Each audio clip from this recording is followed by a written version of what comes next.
Les decía que el régimen cubano insiste en que se ha recuperado allí la libertad religiosa, pero vamos, eso es totalmente incierto, ¿no? Y tenemos aquí a Alain Toledano Valiente, que es pastor evangélico de la Iglesia de Manuel del Ministerio Sendas de Justicia, que acaba de llegar. Bueno, primero que todo, bienvenido, muchas gracias. Tenía muchos deseos de conocerte. Me hubiera gustado conocer a tu esposa, que la he visto también ahí valientemente enfrentándose a todo lo que han sufrido, ¿no? Y han sufrido de todo, ¿no? Recuerdo que estaban dando misa, les tiraron piedras, los acosaron, les tumbaron físicamente la iglesia. Sí. Después te refugiaste en tu casa y también fueron allí a molestarte. Es una cosa terrible y ahora te han obligado a salir del país en este proceso de anulación que espero, por supuesto, que no van a lograr, ¿no? Así que gracias por estar aquí. Gracias a ustedes, Cao. Cómo no. Vamos a hacer algo. Vamos, para si alguien no está al tanto, a recordar algunas de las imágenes que hemos estado viendo a lo largo del tiempo. Yo creo que ese momento en que, recuerdo en que ustedes están ahí ofreciendo una misa, y no sé si ese eras tú o eso es otra iglesia que se siente que le están tirando piedra. Aclárame, a ver. Déjame ver ahí. Adelante.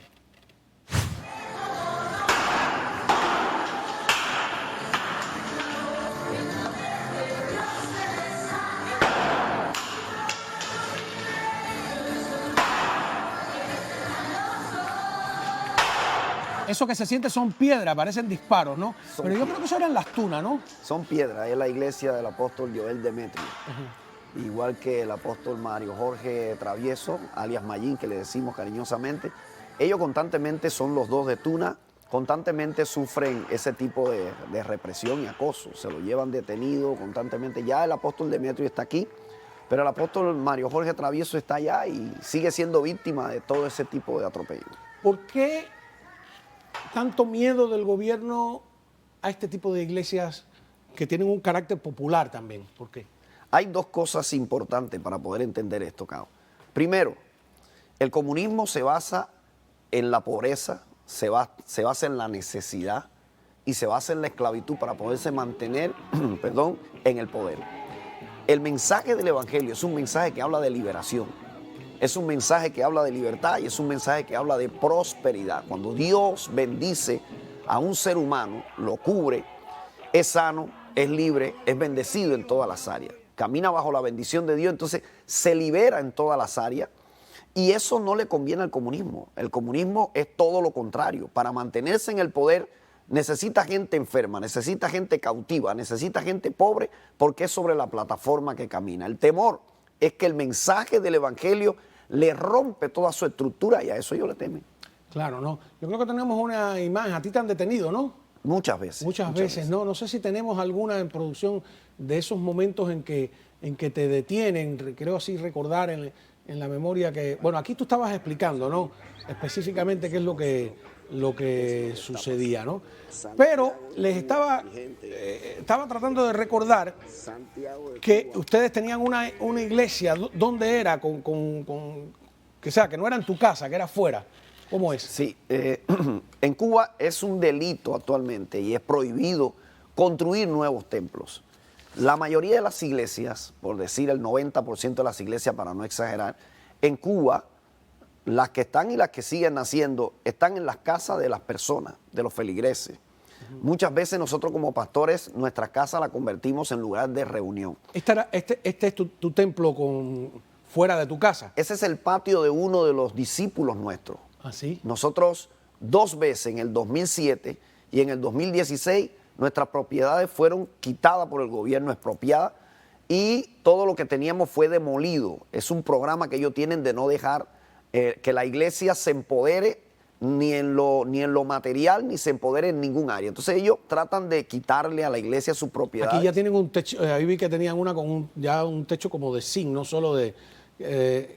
donde van prosperando, pero creo que haber visto unas imágenes, como tú dices, en que están derrumbando, cargando columnas, o sea, destruyendo físicamente lo que ustedes habían levantado, ¿no? 2016, luego de la primera demolición del 2007, logramos en el mismo lugar volver a restaurar todo lo que teníamos. Este realmente no es el lugar nuestro, esto es una iglesia una nave que construyó las Asambleas de Dios en el mismo reparto donde yo estoy.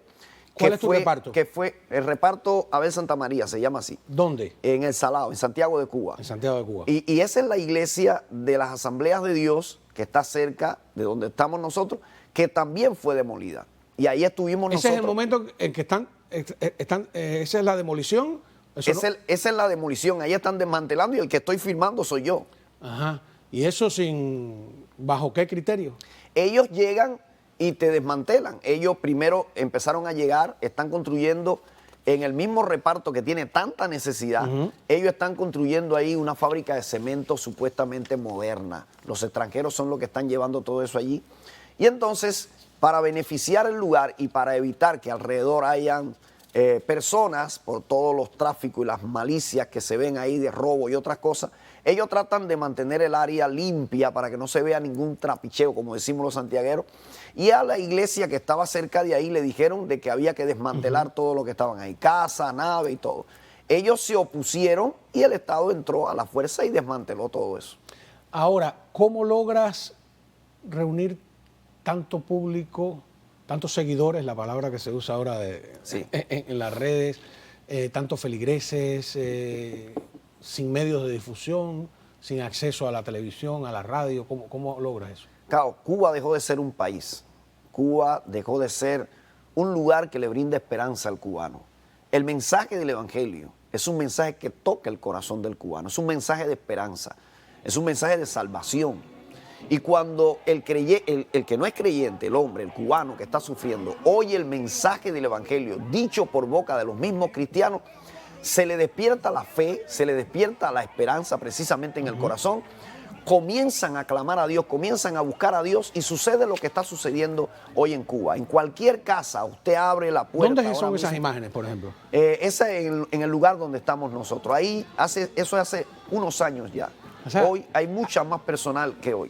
Y además entonces te vuelves un competidor del Estado, porque el Estado quiere que todos ellos estén gritando patria o muerte, viva Fidel, ¿no? Y que son los dioses de ellos, ¿no? Ahí es donde está el problema, que ellos ven el crecimiento del Evangelio, que es a través de toda la historia. La iglesia ha crecido en todos los continentes y en todos los países. El Evangelio se ha hecho fuerte, con persecución y sin persecución, pero el comunismo ve eso como una amenaza, ve la iglesia como una amenaza a su sistema, a su control sobre las masas, lo ve como una competencia, entonces lo ataca. Claro, no. Cuando regresemos, yo quiero mostrarle al público un momento en que tú te enfrentas a la seguridad y también cómo tú le hablas al pueblo, en definitiva, y hablas sobre los poderes y cómo deben comportarse. En Toledano Valiente, pastor evangélico de la Iglesia Emanuel del Ministerio de Sendas de Justicia, que habla de filosofía a los cubanos. Yo te he estado viendo precisamente sobre ese tema del poder. Mira esto que dice Popper, ¿no? No, que hay una clase superior, la clase obrera. Dice eso. ¿Cómo decir que hay una raza superior? Es discriminatorio por completo, ¿no? Es tan sencillo y con cuánta verdad, ¿no? En el comunismo, en los países libres, si hay diferencia de clase, la crea la sociedad. Cada cual se junta con quien quiere, se muda donde quiere, y ahí se puede formar una clase en los países libres. Pero el Estado cubano es el que crea la diferencia de clase. Por ejemplo, forma barrios, grupos de casas de médicos, de grupos de casa de personas que trabajan militares. Entonces, es el mismo Estado el que crea, por decirle así, yo no creo que sea un Estado, pero es el mismo régimen el que crea la diferencia de clases dentro de la misma sociedad cubana. Y dice Popper también, que es interesante, que en un principio el comunismo, los socialismos, marcaron errores del capitalismo, ¿no? Ponen a trabajar a los niños, no tienen jornada de 8 horas, no tienen vacaciones, hay que ir a la lucha armada para... Sin embargo, fue un error porque el capitalismo se reformó a sí mismo, consiguió la jornada de 8 horas, consiguió trabajo remunerado, el salario mínimo, o sea, y eso es un error. Ellos creían que no podía hacerse, ¿no? Y me gusta cuando tú le hablas a los cubanos, por ejemplo, aquí hay un pedazo donde tú hablas de los límites de la autoridad. Vamos a ver. No puede violentarla a usted. Una autoridad no puede golpearla a usted. Cuando la autoridad se somete a golpearlo, a abusarlo, a patearlo, no es una autoridad. Se suspendió el derecho legal y se está operando en un derecho de fuerza.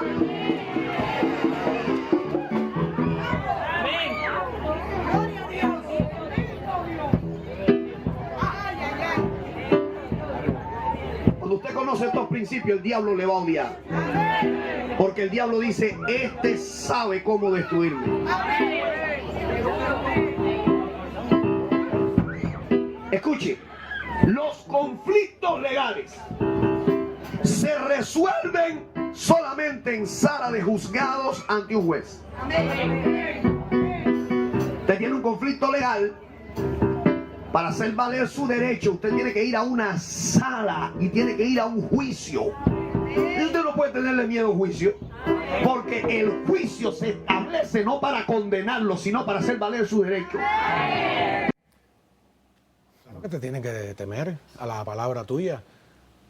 Es muy claro, ¿no? Y la gente lo entiende, pero no tienes que explicárselo 2 veces. El asunto es que son principios que están establecidos claramente en la Biblia. Claro, a través de toda la historia, ningún sistema político en su inmensa mayoría ha entendido el mensaje del Evangelio real. Yo soy esposo, marido de una mujer. Mi mujer Valiente, por cierto, la he visto peleando. Ahí Sí, tengo un video también, gracias a Dios por enfrentándose con la policía. Mi esposa me respeta y mis hijos me respetan y me obedecen por amor. Eso es gobierno. Es decir, por voluntad propia y por amor me obedecen. El día en que yo tenga que enseñarle el puño a mis hijos o a mi esposa para que me obedezcan, ya ahí no hay gobierno. Ahí hay violencia. Eso deja de ser, cesa el respeto, cesa lo que se llama gobierno realmente para convertirse en algo violento, algo que no es aprobado ni es aceptado ni por Dios ni por la sociedad. El Estado no está para violentar a la raza humana, no está para violentar a sus ciudadanos. Se supone que el Estado garantice el bienestar de la sociedad y no poner la película al revés, sino que pone a los ciudadanos a que garantice la permanencia del Estado. Vamos a verte enfrentándote a ese Estado cuando te produce la demolición de tu templo y tú lo trasladas a tu casa y sobre pretexto de que está la pandemia, a pesar de que tú tienes ahí la distancia social, quieren cerrarte también dentro de tu casa la palabra y brevemente, ¿no? Ese momento con estos segurosos vestidos de civil. Eso no es ninguna violación. Eso no es ninguna violación. Le explico que no puedo hacerlo. Y queja, ¿Ya? como si hubiera un piano, como si hubiera una batería. Ayer había una batería, un piano puesto ahí por la boca de la gente echándose una la palabra que no sabía lo que iba a comprar ahí. No pueden hacerlo. Entonces, Usted no puede dar una contraorden de lo que le dijeron. Yo entiendo eso. No pueden hacerlo. No, lo que no se puede hacer, es lo que están haciendo ustedes. Eso es lo que no se puede hacer. Es un acoso permanente, ¿no? Terrible. Te agradezco haber estado aquí. Quédate un momento, porque...